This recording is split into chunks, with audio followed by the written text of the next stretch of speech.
Boa noite, pessoal. Vamos dar início, então, a mais uma reunião de iniciação científica. E hoje o tema é sobre indicações e aspectos práticos das análises bivariadas em bioestatística. Meu nome é Alice Crespo Ferreira e eu fui orientada pela professora mestra Marinilza Soares Mota Salles.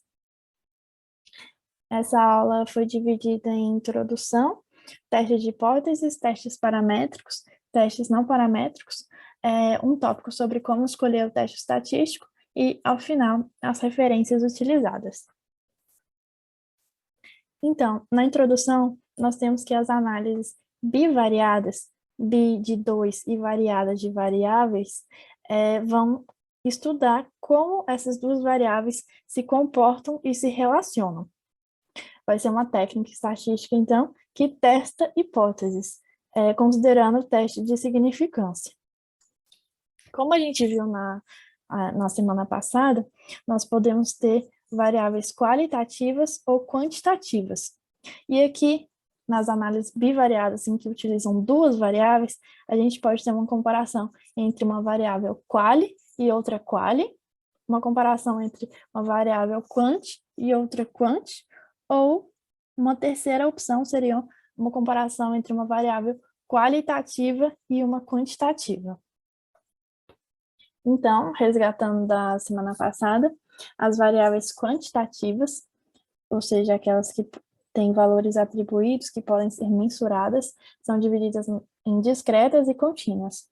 Discretas, quando esses valores são inteiros, como, por exemplo, número de filhos, e as contínuas, quando esses valores podem ser fracionados, como peso e altura. As variáveis qualitativas também podem ser chamadas de variáveis categóricas e não têm valores atribuíveis. Elas podem ser nominais, como sexo feminino, sexo masculino, tabagista ou não tabagista, ou se o indivíduo é portador de alguma doença ou não. E ordinais, quando existe uma ordem envolvida. Um exemplo clássico é o grau de escolaridade e a escala de dor. Essas variáveis, elas podem seguir a curva de Gauss ou não. Quando elas seguem essa curva de Gauss, as variáveis são de distribuição normal. A curva de Gauss ela é definida como essa linha pontilhada como sendo a média, que determina o centro da curva. Ela é bem simétrica e a largura da concavidade é definida pelo desvio padrão. Quando as variáveis não seguem essa distribuição normal, elas podem ser de outros tipos, como binominal, Poisson, exponencial ou uniforme. Existem alguns testes específicos para determinar se essas variáveis seguem a distribuição normal ou não. E um exemplo de teste é o Kolmogorov-Smirnov. E essa distribuição normal e não normal vai ser muito importante para a gente definir se a gente vai usar um teste paramétrico ou um teste não paramétrico. Outro aspecto importante na análise bivariada vai ser o tipo de amostra. A gente pode ter uma amostra independente ou uma amostra pareada. Na amostra independente, cada grupo é formado por indivíduos diferentes. Então, por exemplo, a gente pode ter um grupo controle e um grupo intervenção, e os dois serem compostos por 50 indivíduos cada diferente. Enquanto que na amostra pareada, a gente tem que o único indivíduo vai fazer parte de mais de um grupo.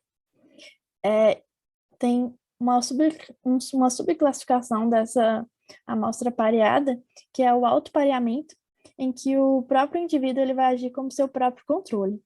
Um exemplo é um indivíduo que vai ser estudado em seus hábitos antes da pandemia e após a pandemia. Iniciando o teste de hipóteses é definido como suposições feitas sobre o valor dos parâmetros nas populações. Existem dois tipos, a hipótese nula ou H0, que é a hipótese a ser testado e que expressa uma igualdade, e geralmente ela é a que o pesquisador acha que é a verdadeira, e a hipótese alternativa, ou H1, expressa uma desigualdade. Um exemplo é que um estudo quis determinar se um produto era cancerígeno ou não. Então, eles estabeleceram que a hipótese nula seria que o produto não era cancerígeno, e a hipótese alternativa seria que esse produto era cancerígeno. Associado às hipóteses, nós temos os erros. O erro tipo 1 é quando o pesquisador rejeita H0, sendo ela verdadeira, e o tipo 2, quando o pesquisador aceita a hipótese H0, sendo ela falsa. A probabilidade de ocorrer o erro tipo 1 é inversamente proporcional ao erro tipo 2, então, à medida que a gente aumenta a chance de ter um erro tipo 2, a diminuição do erro tipo 1 e vice-versa. Para ter uma redução simultânea dos dois erros, poderiam ser aumentados os tamanhos amostrais. Aqui nós temos um esquema. O erro tipo 1, então, só ocorre quando a hipótese nula é rejeitada e ela é verdadeira, e o erro tipo 2, quando a hipótese nula é aceita e ela é falsa. Existe um valor tolerado desse erro, que a maioria dos autores considera 5% ou 1%. E a gente já entra nesses valores tolerados do erro no valor P. Então, o valor P é a probabilidade de que a estatística do teste tenha um valor extremo em relação ao valor observado quando a hipótese nula é verdadeira. Pode variar de 0 a 1 ou de 0 a 100%. E como eu falei, a taxa tolerada do erro seria de 5%, então P menor que 0,05, ou um P de 0,01, que corresponde à taxa tolerável de 1%. Para exemplificar melhor esse valor P, tem um exemplo clássico da moeda. Um pesquisador ganhou uma moeda e queria saber se a moeda era honesta ou viciada. Para isso, ele definiu como sendo a hipótese nula que a moeda era honesta, que tem a probabilidade de dar cara ou de dar coroa de 50%, e a hipótese alternativa como a moeda sendo não honesta. Então, a probabilidade de dar cara ou coroa é diferente de 50%. Para testar essas hipóteses, o pesquisador jogou a moeda 100 vezes, fez 100 testes independentes, então, com a possibilidade em cada um deles de dar cara ou de dar coroa.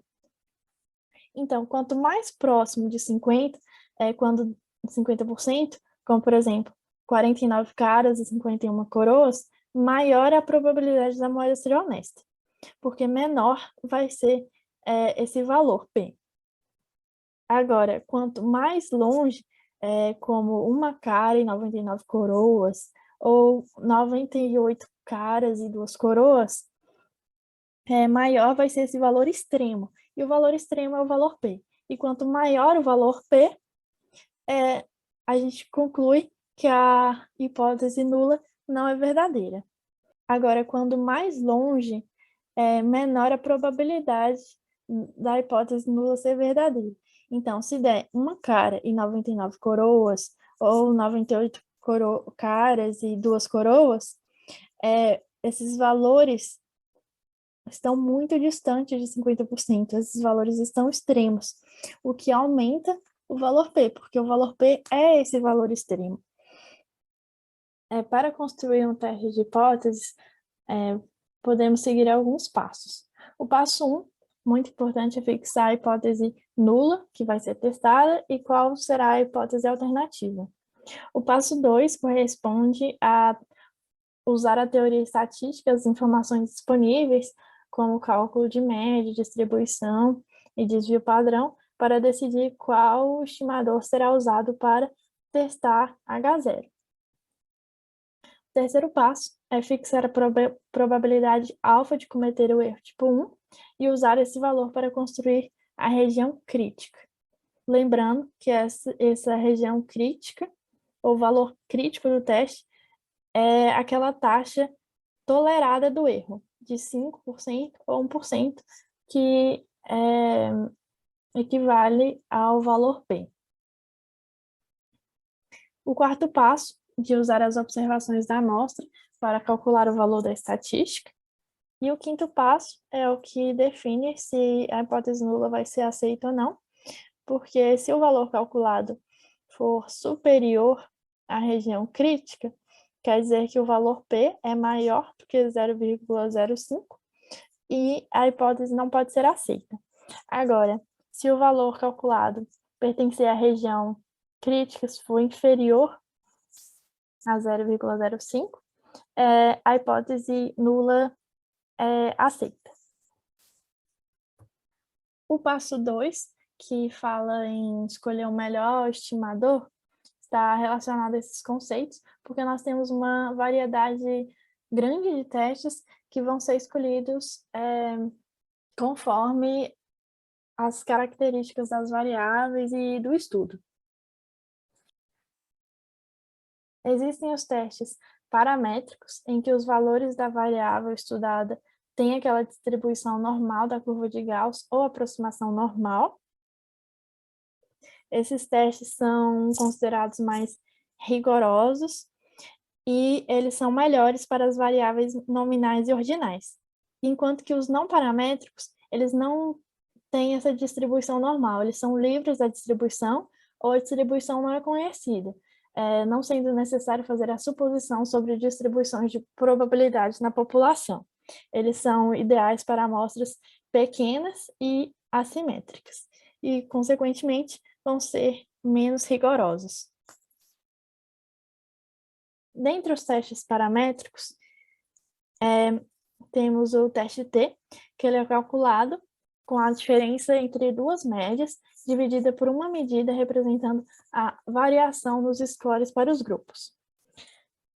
Se esses grupos são dos mesmos indivíduos, ou seja, são uma amostra pareada, a gente vai utilizar o teste T pareado, e se essa amostra for composta por indivíduos diferentes, ou seja, não pareados, a gente vai utilizar o teste T de student.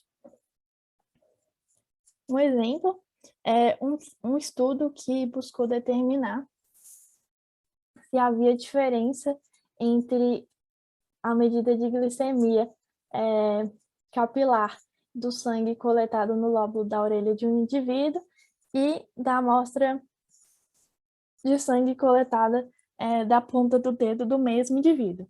Como era o mesmo indivíduo em dois grupos, lóbulo da orelha e ponta dos dedos, é uma amostra considerada pareada, e o teste de escolha nesse caso seria o teste T pareado. Tem alguns programas que ajudam nesse cálculo do teste T. O Excel também é capaz de realizar esse cálculo, e aqui no SPSS, após aberto o banco de dados, aqui na aba analisar, comparar médias, é possível selecionar uma amostra de teste T e as variáveis correspondentes e as variáveis de interesse, que o SPSS gera uma saída com os dados requisitados. Um teste que pode ser utilizado em determinadas situações no lugar do teste T é o teste Z, só que ele é mais indicado quando o tamanho amostral é maior que 30 e ele é melhor para proporções do que para médias.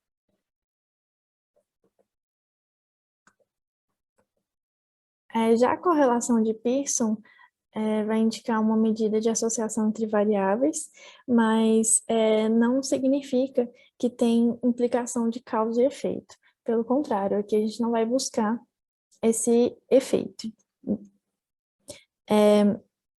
Até porque essas variáveis analisadas, elas podem ser influenciadas por outras variáveis e, assim, elas podem aumentar ou diminuir juntas, mas não necessariamente esse aumento ou diminuição vai ocorrer por causa de uma ou de outra.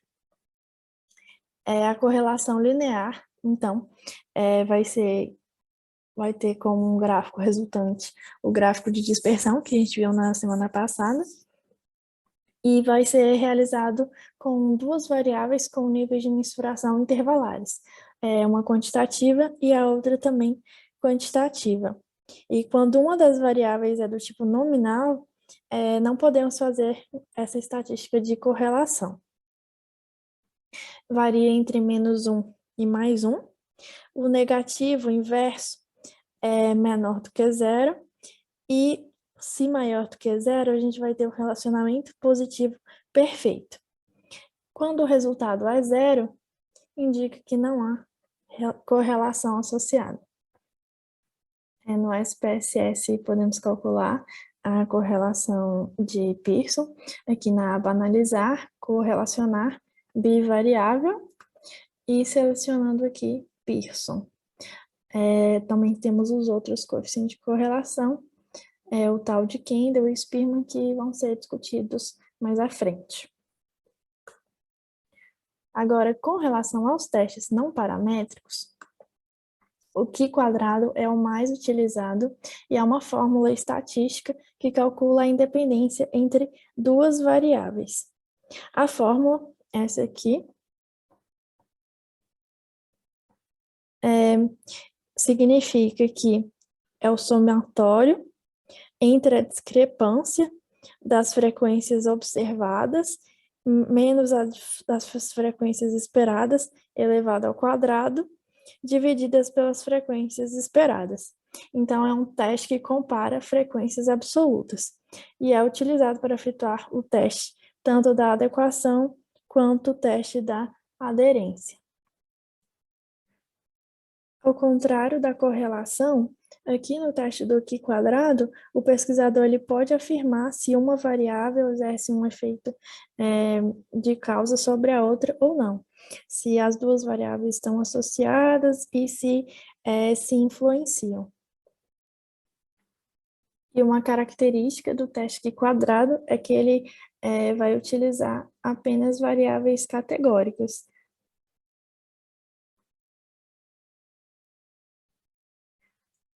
Na execução do teste de Q² pode ser criada uma tabela de contingência 2x2, em que nas linhas podem ser colocados os grupos, grupo 1 e grupo 2, como grupo controle e grupo intervenção.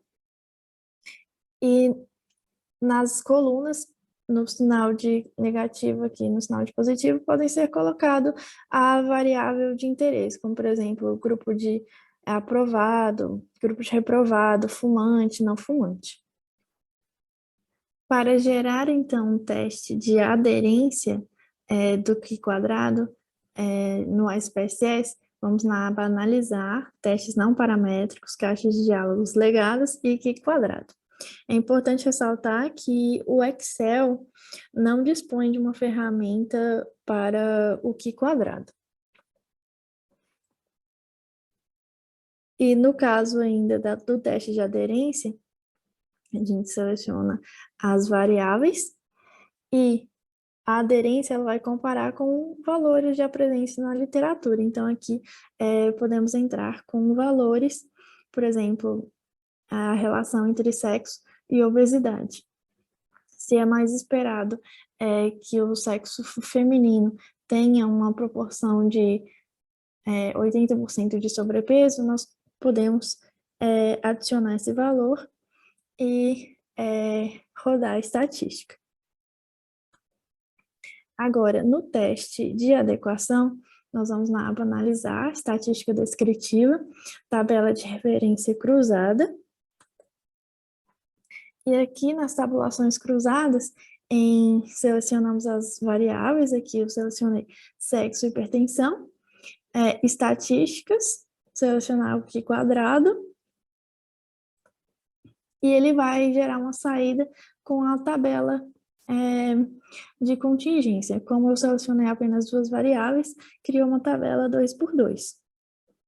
Aqui, então, temos as linhas com sexo feminino e masculino, e as colunas com os pacientes que não são hipertensos e os pacientes hipertensos.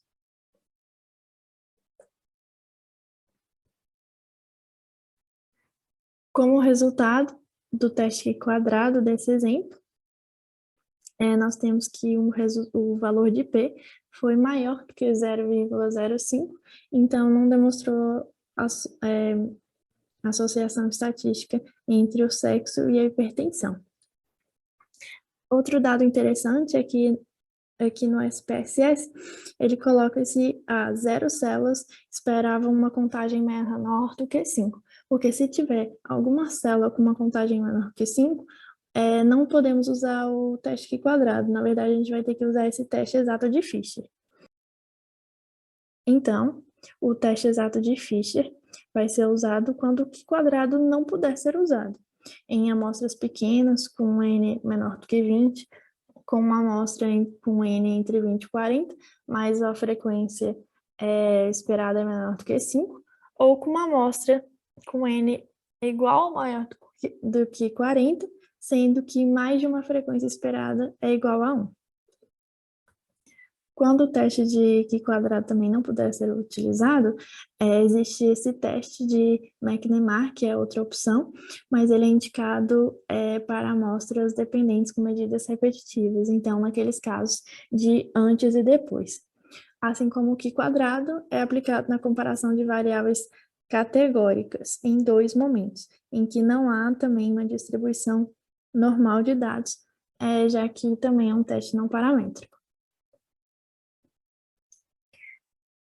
Os testes de Mann-Whitney e de Wilcoxon são considerados uma versão não paramétrica do teste T, e a fórmula vai calcular a estatística do teste U, que testa a igualdade das medianas, enquanto que no teste T tinham testado a igualdade das médias. Aqui vai ter essa diferença também se a amostra for não pareada e se for pareada. Se ela for não pareada, vai ser utilizado o teste de Mann-Whitney, e se a amostra for pareada, vai ser utilizado o teste de Wilcoxon. No SPSS, esses testes são gerados aqui na aba Analisar, testes não paramétricos, e aqui 2 amostras independentes para o teste de Mann-Whitney, e aqui no teste, na seleção de testes de 2 amostras relacionadas, a gente consegue rodar a estatística com o Wilcoxon. A correlação de Spearman utiliza dados não normais, então é considerada a versão também não paramétrica da correlação de Pearson, e ela correlaciona uma variável quantitativa e uma qualitativa ordinal, ou 2 variáveis qualitativas ordinais. Para ilustrar melhor quando que a gente usa uma correlação, podemos colocar o exemplo de uma pesquisa que quer saber se o alto consumo de sal está ligado à hipertensão. A hipótese, então, pode ser feita de 2 maneiras. A primeira formulação da hipótese é de que as pessoas que apresentam um alto consumo de sal têm a pressão mais alta do que aquelas que consomem menos. Então, esse teste de hipótese tem que ser uma comparação entre 2 grupos. E, nesse caso, utiliza-se o teste T ou o teste de Mann-Whitney. Agora, a segunda opção de formulação da hipótese é uma afirmação em que o pesquisador acha que existe um relacionamento entre o consumo de sal e a pressão sanguínea, que essas variáveis estão associadas, então busca-se técnicas estatísticas que mensuram o relacionamento entre essas variáveis, a correlação entre as variáveis. E aqui utilizamos ou a correlação de Pearson, ou a de Spearman, ou o tal de Kendall. O tal de Kendall, tal como na letra grega, também pode ser denominado de coeficiente de correlação de hipóteses de Kendall. É uma alternativa quando a correlação de Spearman não pode ser utilizada, porque também é um teste não paramétrico.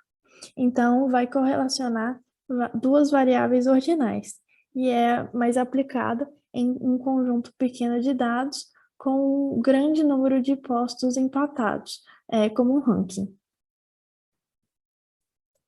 Nos testes não paramétricos, é possível gerar esse gráfico boxplot, que é exclusivo desses testes. E eles são interpretados de acordo com o desvio padrão, representado pelas linhas pontilhadas, pela mediana, que é essa linha contínua cruzando a barra, e vai levar em consideração, além dessa mediana, o primeiro e o terceiro quartil.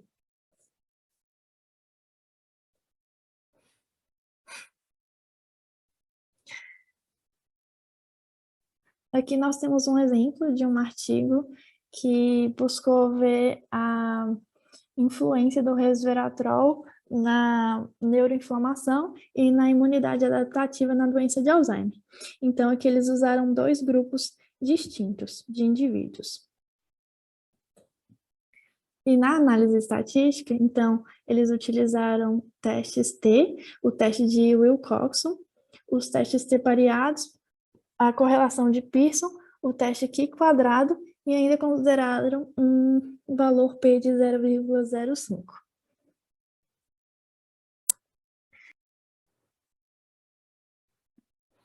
Então, diante dessas possibilidades, como escolher o teste estatístico mais apropriado? Inicialmente, o pesquisador ele deve definir quantas variáveis ele quer analisar, são uma, duas ou mais de duas, qual que é o tipo de distribuição, se é normal, gaussiana ou não normal, e qual que é o tipo de variável, se vai ser uma variável qualitativa ou uma variável quantitativa. Então, se ele tiver uma variável independente nominal, ordinal ou uma variável dependente quantitativa, ele vai olhar a distribuição, se vai ser normal ou não normal, e esses testes vão estar indicados. Teste T de Student, teste T não pareado, Mann-Whitney e Wilcoxon. Agora, se tiver variáveis categóricas, podem ser utilizados os testes de Q quadrado. Se esse estiver contraindicado, utilizamos o teste de Fischer, o teste de McNemar. Se tivermos agora variáveis quantitativas e elas não expressam causalidade, aí temos um caso de correlação. E nas correlações é possível fazer Pearson, Spearman ou tal de Kindle, conforme a gente discutiu, se for paramétrico ou não paramétrico, sendo que o tal de Kindle é uma alternativa ainda à correlação de Spearman. Era isso, pessoal. Essas foram as minhas referências. Muito obrigada pela atenção.